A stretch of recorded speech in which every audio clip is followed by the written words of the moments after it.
Hey, John here from the Daily Market Farm. I want to talk to you today about timers and drip tape. So, here's my timer. This is a non-electronic timer. You can buy these like Tractor Supply or whatever. They're only like 12 bucks, I think, something like that, 15 maybe. And they just work off of water pressure. So you don't have to have batteries, you don't have to have electricity or anything. Water pushing through them. They have it geared in such a way that it'll count down, and you can see you can set it to up to 120 minutes, or you can just put it on manual. But I like it because it saves me time. I just turn it on, walk away. If I forget to turn the water off when I leave the farm, it's okay because this will shut off. It's really hard to mess up with these. There's also better ones that you can set it to come on that will save you even more money.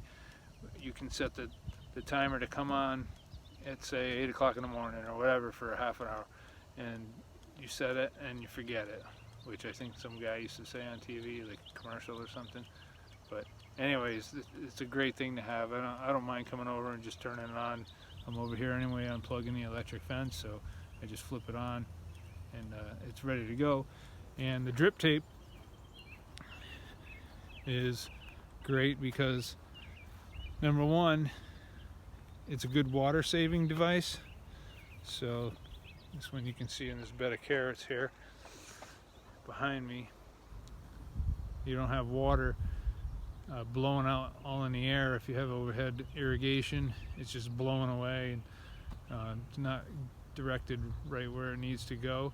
This is just a little bit like little bitty emitters just dripping water, and you don't really have to move it around. You don't have to.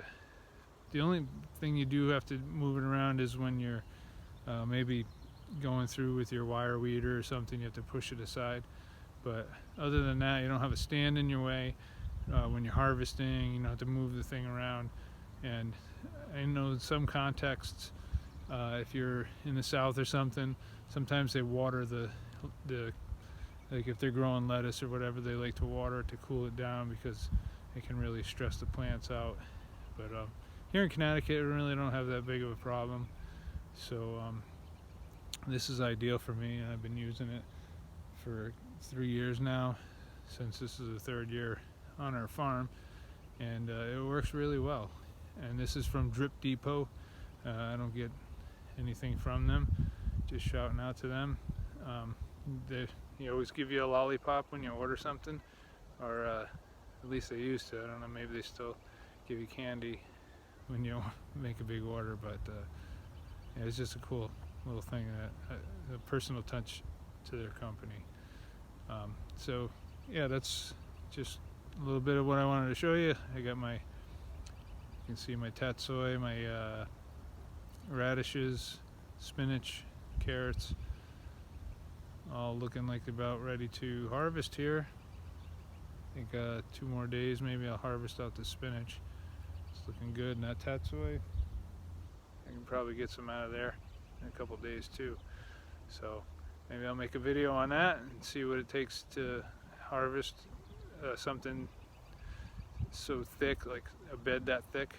I have a greens harvester, and I'll show you how I use that. It's one of the most important tools that I've purchased. So stay tuned. Please hit like or subscribe and leave any comments below. I'm happy to get back to any of your comments. Anybody has any suggestions or anything, I'm open to anything, and I'll talk to you next time. Thank you.